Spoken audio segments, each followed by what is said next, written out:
hablar sobre el tratamiento con AINES, o también conocidos como antiinflamatorios no esteroideos, ¿ya? Ahora, un detalle que tenemos que tener en cuenta es que todos los AINES, a ver, toditos los libros te van a decir que tienen acción analgésica, antipirética, antiinflamatoria. No está mal, está muy bien, es cierto. ¿Está bien? Es cierto. Pero vamos a complementar, acabo de decirlo, ¿ya? El 90% de los AINES, ¿ya? Tiene acción analgésica, antipirética,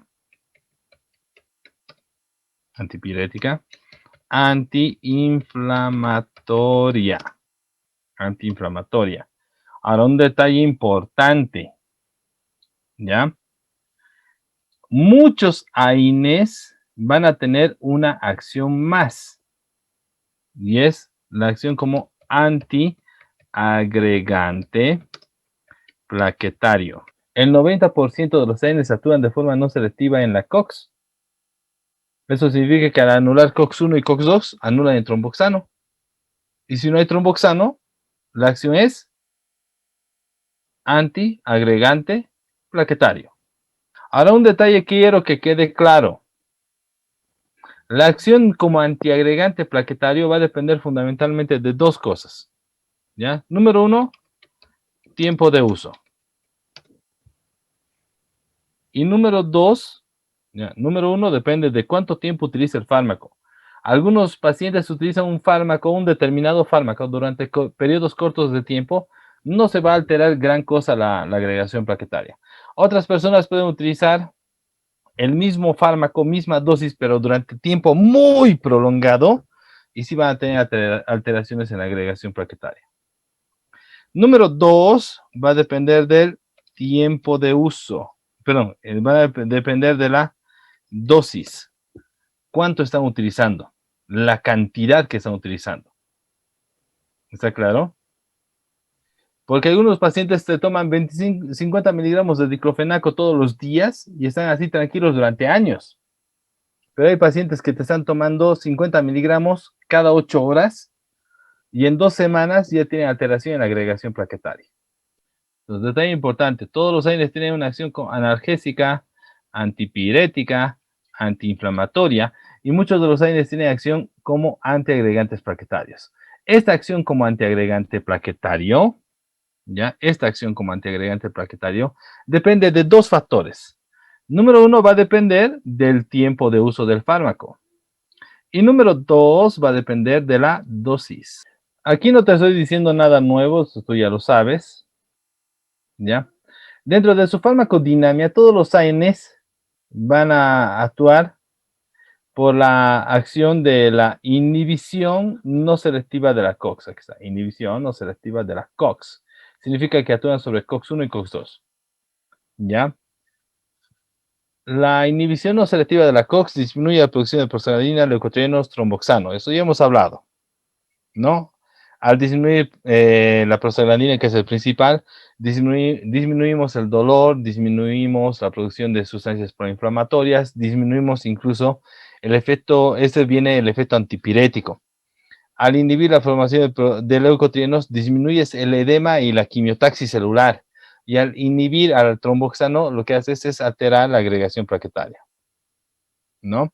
Y eso es lo que le da, obviamente, su acción, detalle importante. Esto es lo que le da su acción analgésica, antiinflamatoria, antipirética, y que estos fármacos pueden actuar como antiagregantes plaquetarios. Y hemos hablado que depende de dos factores. Número uno, el tiempo de uso, y número dos, la dosis. Eso, no te vas a olvidar, por favor. Dentro de su farmacocinética, todos los AINES, primer detalle importante, todos los AINES, doctores, son ácidos orgánicos débiles. A ver, reflexionemos un poco.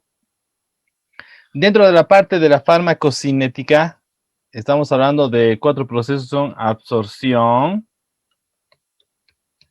¿ya? Distribución, metabolismo y eliminación. Si ya estamos hablando de que hay absorción, distribución, metabolismo y eliminación, y te estoy diciendo que estos fármacos son ácidos orgánicos débiles, significa que estas sustancias son polares, y no solamente son polares, son hidro, perdón, hidrosolubles. Reflexionemos. ¿Qué pasa si tú te tomas un ácido? Todos los AINES, sea AINE selectivo de la COX, o sea, AINE selectivo de la COX-2, o sea, un AINE no selectivo que te anule COX-1, COX-2, todos los AINES son ácidos orgánicos débiles. Entonces, si son ácidos, todos los AINES solitos, por sí solos, ¿ya? Sin necesidad de bloquearte la prostaglandina, todos los AINES dañan el estómago. Ahora, si yo te digo que es una sustancia polar y que es hidrosoluble, significa que tiene absorción a medios líquidos. El ser humano es 70% agua. Eso significa que puede absorberse a nivel intestinal con mucha facilidad y por vía intramuscular, endovenosa también se puede absorber con mucha facilidad. Muy bien. La distribución ya hemos hablado. Metabolismo. El metabolismo. ¿Será necesario que se metabolice el fármaco? La función del metabolismo es hacer las sustancias más hidrosolubles para favorecer la eliminación renal. Mi pregunta es, ¿será necesario que la sustancia se metabolice para eliminarse? La función del metabolismo es hacer de la solución más hidrosoluble para favorecer la eliminación renal. ¿Será necesario? El metabolismo no es un requisito indispensable, o sea, si se metaboliza bien, o sea, bien, nos ayuda bastante. Pero si no puede metabolizarse, no hay ningún problema porque la sustancia ya es hidrosoluble, entonces puede eliminarse por vía renal. Lo único que necesita es un vehículo que se llama agua. Algunos detalles que sería bueno tomar en cuenta. La absorción se da a nivel gastrointestinal, a nivel de intestino delgado. Eso es obvio, casi todas las sustancias se dan su absorción ahí.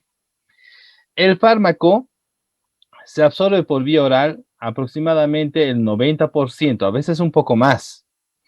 Y por vía endovenosa intramuscular la absorción es del 100%. Quiero aclarar un detalle importante. Entre 90 y 100% no existe mucha diferencia. Entonces, ¿por qué vas a escoger una vía en relación a la otra? Si tú quieres que el fármaco actúe más rápido, tienes que utilizar vía endovenosa intramuscular. Si tienes tiempo para actuar, utiliza la vía oral. Tiempo, la clave se llama tiempo, porque luego tienen casi la misma absorción. En el tema de su distribución, ¿ya? El fármaco tiene un peso molecular bajo. ¿Qué quiere decir eso? Que el fármaco tiene una distribución por todos los tejidos, llega a todos los tejidos, llega incluso a las zonas articulares, periarticulares, logra atravesar la barrera hematoencefálica, incluso puede atravesar la barrera hematoplacentaria. Por eso se recomienda no se utilice durante el embarazo. ¿Está bien? Sí, se recomienda no utilizar durante el embarazo. Hay solamente algunos fármacos que puedes utilizar. El metabolismo, si es que se da, es fundamentalmente hepático, ¿ya? Pero se sabe también que hay muchos tejidos que pueden hacer metabolismo del fármaco. Pero no es un requisito para su eliminación, ¿ya? Porque muchos de estos fármacos pueden ser eliminados, al ser hidrosolubles, pueden ser eliminados por vía renal sin necesidad de ser metabolizados previamente. En el tema de la eliminación es fundamentalmente renal, ¿ya? Y algunos fármacos pueden ser eliminados sin necesidad de ser metabolizados previamente. No lo olvidemos, doctores, ¿ya? El efecto beneficioso de los AINES viene por la inhibición de la COX-2, ¿ya? Inhibición de la COX-2, el efecto beneficioso. ¿Cuál es ese efecto beneficioso de los AINES? Ese efecto beneficioso es su acción analgésica, antiinflamatoria y antipirética.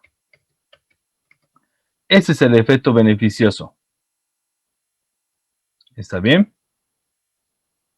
Este es el efecto beneficioso de los AINES.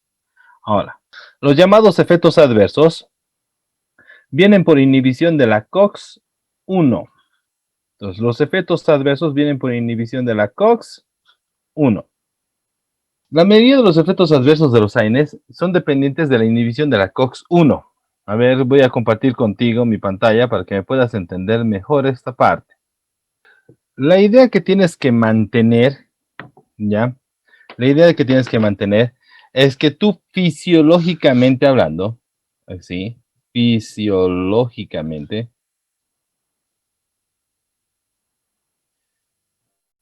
¿ya? Fisiológicamente hablando, tú produces COX-1 todo el tiempo. Esta COX-1 tiene una función fundamental y es principalmente mantener estables los niveles de prostaglandina.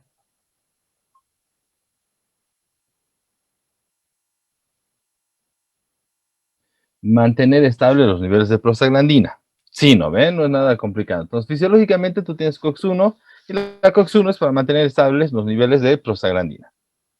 Y esa prostaglandina va a tener muchas funciones, ¿ya? Va a tener muchas funciones en distintos órganos, en distintos tejidos. Vamos a hablar de los más frecuentes, ¿ya? Ahora, dicho de esta forma, lo primero que tenemos que pensar es lo siguiente. Aquí tenemos la COX, tú vas a tener aquí la COX-1, vamos a tener la COX-2, ¿ya? Cuando tú bloqueas a la COX-2, vamos a tener, o sea, cuando tú utilizas un AINE y el AINE bloquea la COX-2, vas a tener su efecto como analgésico, antipirético y obviamente como antiinflamatorio. Y obviamente un pequeño efecto como antiagregante plaquetario. ¿Ya? Antiagregante plaquetario. Muy bien. Y cuando tú bloqueas a la COX-1, cuando se bloquea la COX-1, es ahí donde aparecen los efectos adversos. Ahora, de esta pequeña lógica, lo primero que tienes que entender, es que todos los AINES tienen básicamente los mismos efectos adversos. ¿Está bien? Claro. Hay AINES que tienen efectos adversos que son un poquito más complicados y que son propios del fármaco. Pero todos los AINES,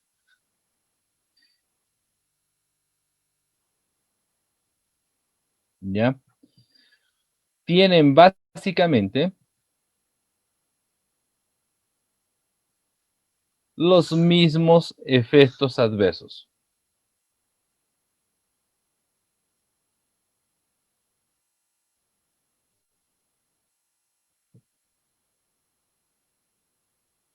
Básicamente los mismos efectos adversos. Ahora un detalle importante. Cuando hablamos de los mismos efectos, me da miedo preguntarte, pero hay que preguntarte, ¿no? ¿Qué hacen las prostaglandinas a nivel renal? ¿Qué hacen las prostaglandinas a nivel pulmonar? Ahora vamos a ponerlo así para que quiero que me entienda en ese aspecto. ¿Ya? Vamos a comenzar con la parte gastrointestinal. ¿Ya? Aquí yo voy a poner la parte fisiológica. ¿Ya? Y aquí tú ya te vas a dar cuenta, y aquí vamos a poner la parte que viene con los AINES. Cuando utilizas un AINE, ¿qué es lo que vas a tener? ¿Ya? Cuando hablamos de la parte fisiológica, tienes que entender que estamos hablando de la COX-1 y la producción de prostaglandinas. COX-1 y la producción de prostaglandinas. ¿Está bien? Cuando estamos hablando de AINES, significa que el AINE lo que va a hacer es bloquearte a la COX-1, y disminuir las prostaglandinas. ¿Ha quedado entendido? Disminuir las prostaglandinas. Vamos a comenzar primero con la parte gastrointestinal. A nivel gastrointestinal. A nivel gastrointestinal, ¿qué van a hacer los ¿Qué va a hacer la prostaglandina fisiológicamente hablando? ¿Qué hace la prostaglandina a nivel gastrointestinal? Bueno, disminuye la producción de ácido clorhídrico, o mejor conocido también como ácido gástrico. Disminuye la producción de ácido gástrico, ¿ya? Aumenta la producción del mucus gástrico. ¿Está bien? Aumenta la producción del mucus gástrico. Muy importante. Y también aumenta la motilidad gastrointestinal. Si tú te pones a pensar, ¿ya? Si disminuye la acidez, significa que esto ayuda a prevenir que no haya úlcera gástrica o gastritis aguda, crónica, etc. Si aumenta la producción de mucus, el mucus es una capa protectora que lo que hace es neutralizar el ácido. Entonces es también factor de protección. Si aumenta la motilidad, ¿qué quiere decir aumentar la motilidad? Significa que los alimentos no van a estar mucho tiempo en contacto con la mucosa. Si te das cuenta, todo esto es protección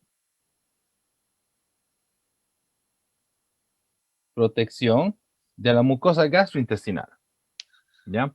Ahora, ¿qué va a pasar si tú le das un AINE? ¿Ya? ¿Qué va a pasar si tú le das un AINE? De tan importante, pregunta de examen. Lo que vas a tener a nivel gastrointestinal es que esto aumenta la producción de ácido gástrico. Claro, no hay prostaglandina que vaya a anular esas funciones. Esto, doctores, ya disminuye la producción del mucus gástrico. Entonces va a perder una parte de su función protectora. Esto, doctores, disminuye la motilidad. ¿Ya? La motilidad gastrointestinal. Eso significa que los alimentos van a estar más tiempo en contacto con la mucosa. El resultado de esto, doctores, es una gastritis. Gastritis. Entonces, el uso de AINES puede producir gastritis, tomando en cuenta también de que los AINES son ácidos orgánicos débiles. Por sí solos pueden dañar la mucosa, sin necesidad de alterar la concentración de prostaglandinas.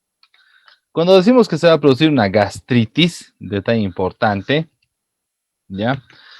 Esto va a depender también del tiempo, va a depender del tipo de alimentación de tu paciente, va a depender también de sus hábitos, costumbres, si fuman, no fuman, si hace actividad física, si le gusta meterle a los alimentos procesados, etc. O sea, depende de una gran cantidad de factores, ¿ya?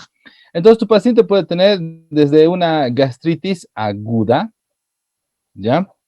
Pasando a la llamada gastritis crónica, y de ahí todas las variedades que te puedes imaginar, que puede ser la gastritis crónica erosiva, la gastritis crónica sangrante, erosiva sangrante. Puede ser también la úlcera gástrica. ¿Ha quedado entendido? La úlcera gástrica. Y así, etcétera. Cualquier tipo de lesión. Todo es cuestión de tiempo. Esto no solamente es para decirte qué es lo que va a pasar, sino también cómo lo puedes arreglar. El uso de AINES a nivel gastrointestinal, ahí voy a mejorar esto para que se entienda.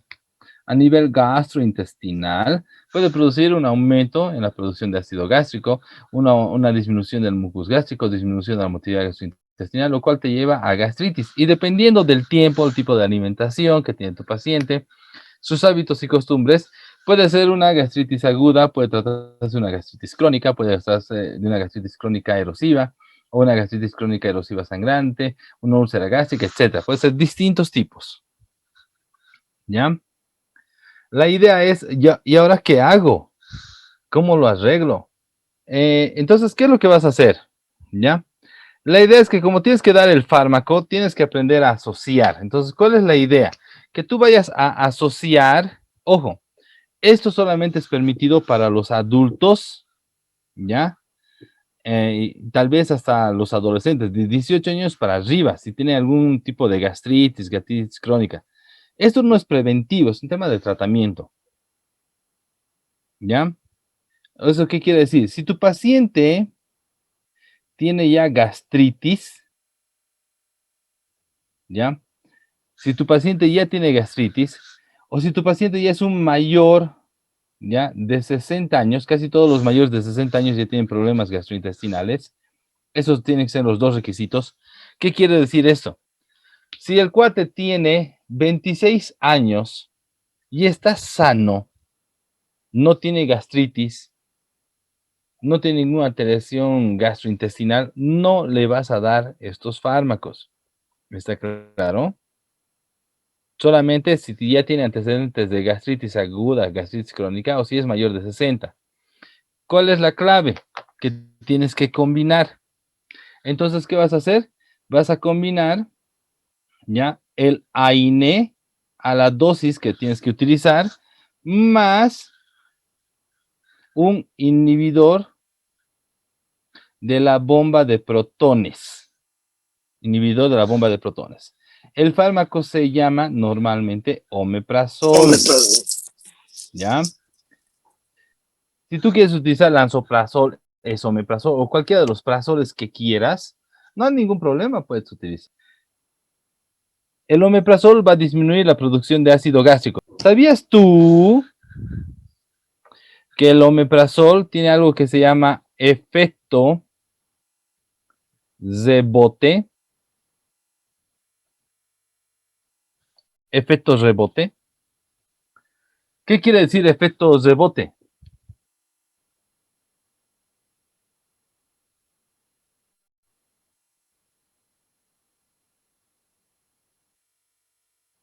¿Qué quiere decir efecto rebote?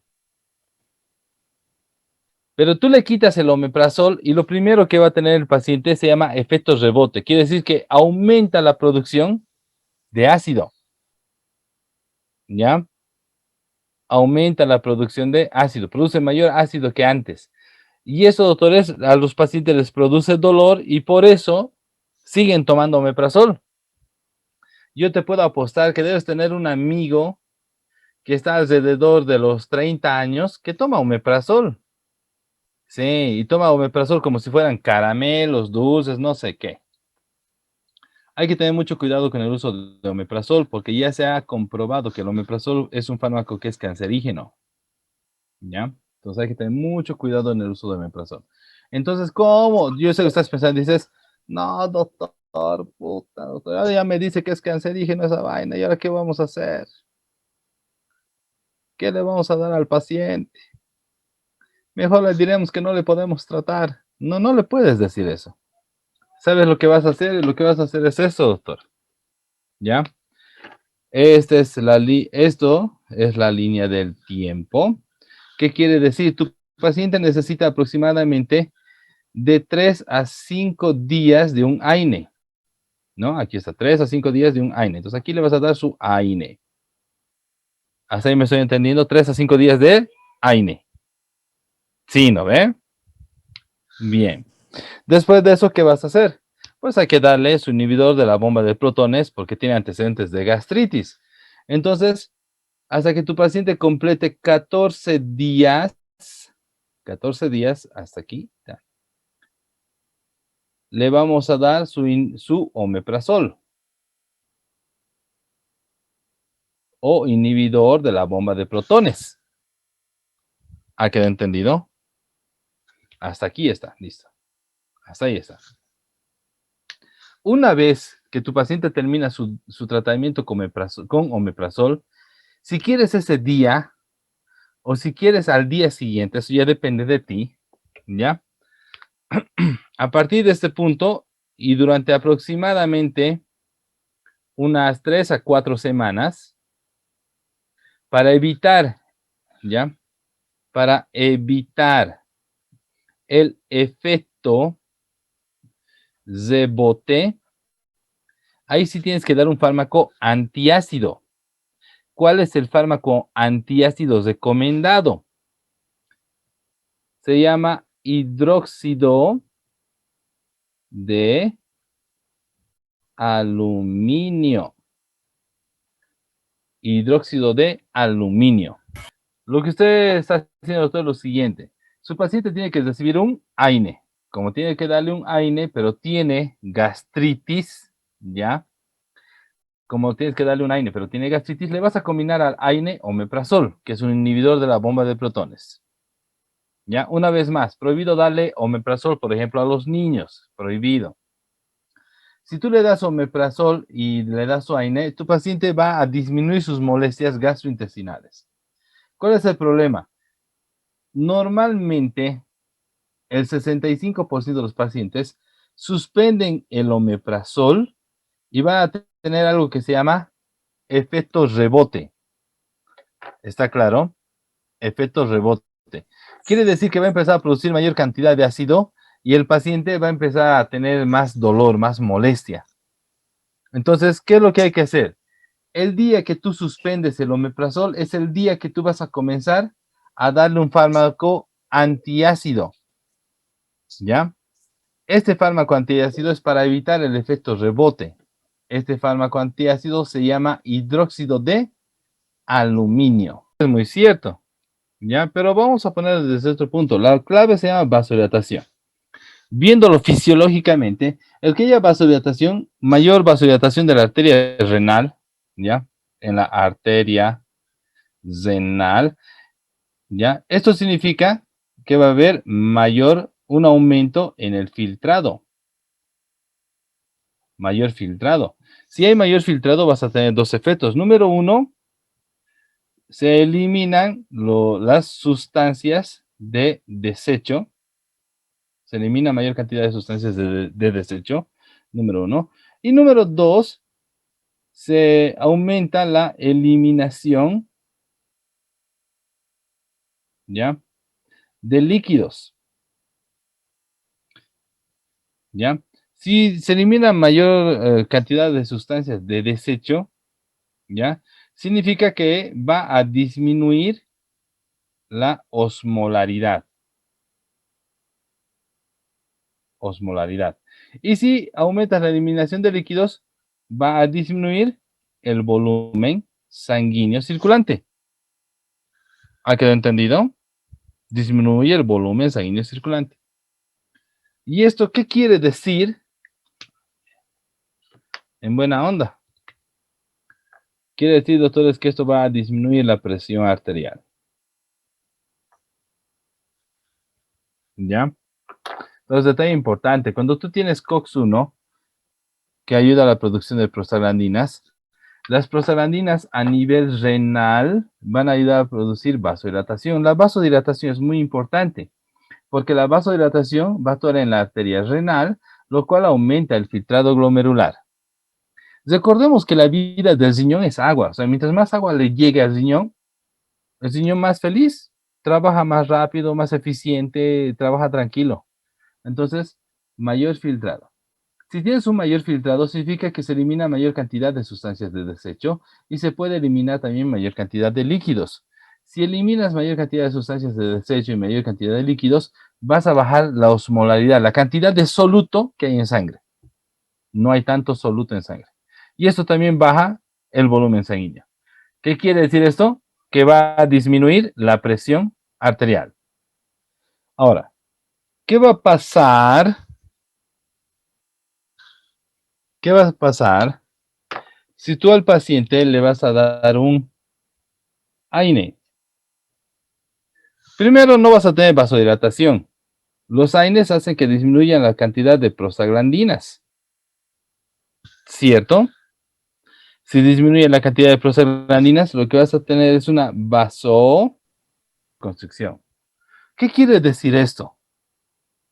Va a disminuir el filtrado. Entonces, ¿cuáles van a ser los efectos que vas a ver a este nivel por esa disminución del... Se eleva la presión arterial. ¿Por qué? Porque disminuye la eliminación de sustancias, disminuye la eliminación de desechos, disminuye la eliminación de líquidos. Esto va a hacer que aumente la osmolaridad, aumente el volumen sanguíneo, aumento de la presión arterial, retención de líquidos. Y otra cosa más. Te acabo de decir que la vida del riñón es agua. ¿Qué pasa si no le llega suficiente cantidad de agua al riñón?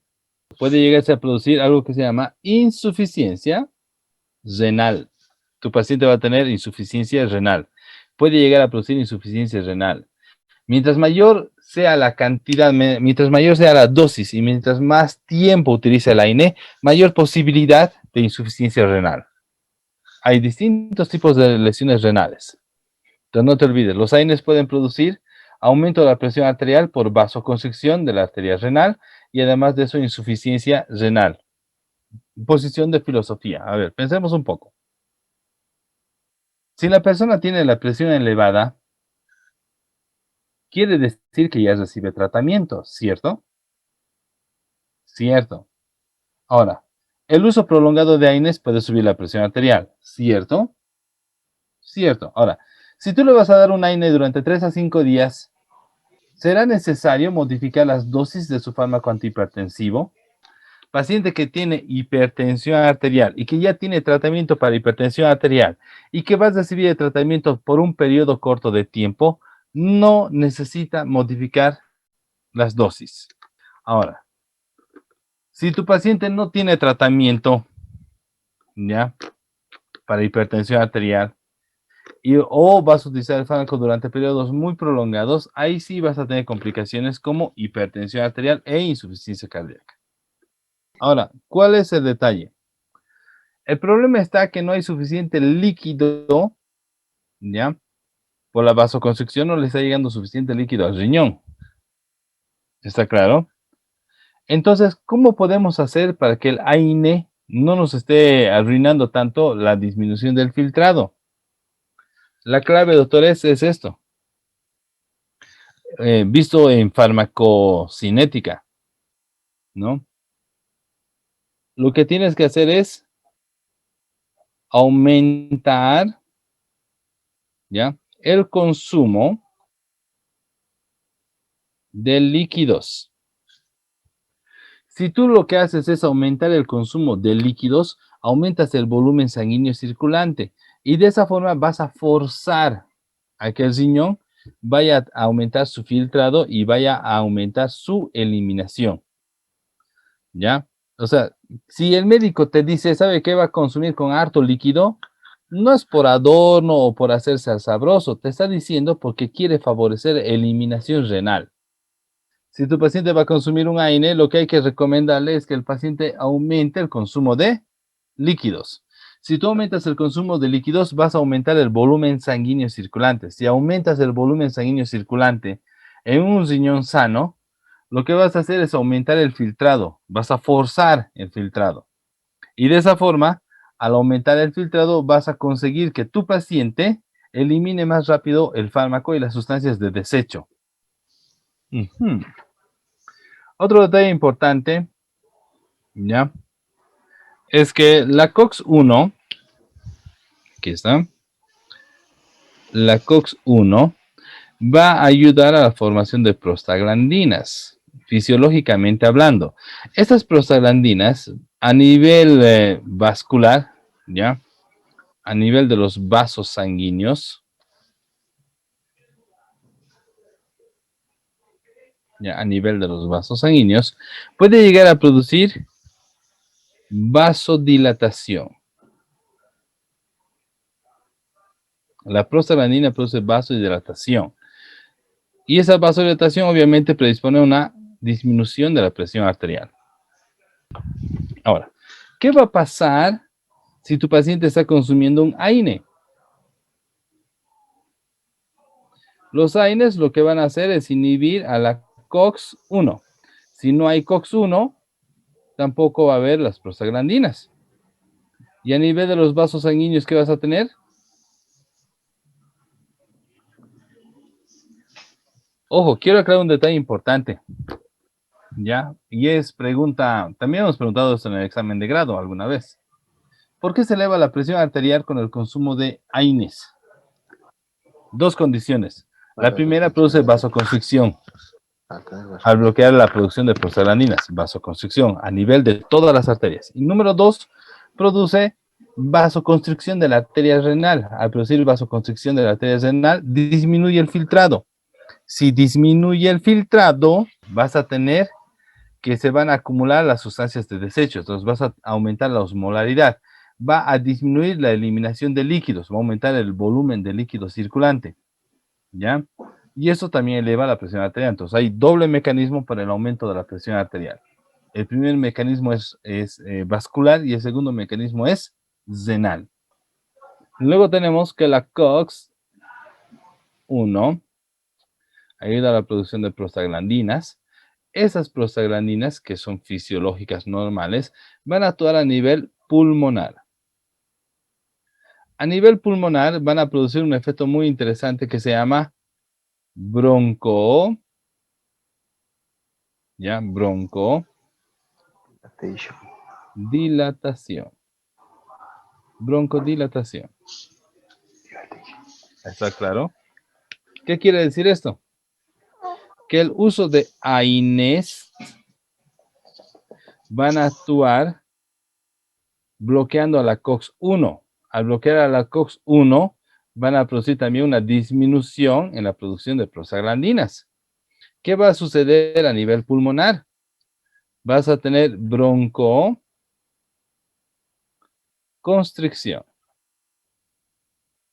Ese es el efecto adverso, vas a tener broncoconstricción. ¿Qué quiere decir esto? No te dice no usar, te dice usar con cuidado. ¿Ya?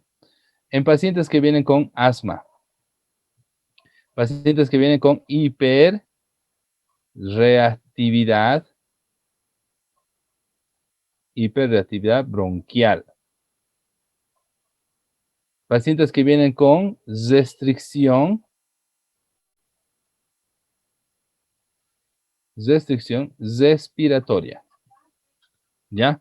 Paciente con fibrosis pulmonar idiopática o algún tipo de fibrosis pulmonar, paciente que viene con neumoconiosis,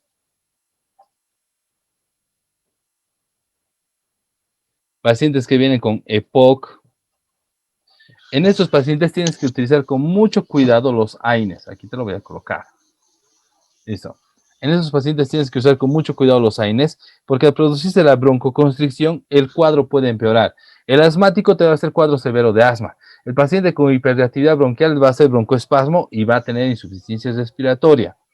El paciente que viene con restricción pulmonar o restricción respiratoria por cualquier causa, empeora.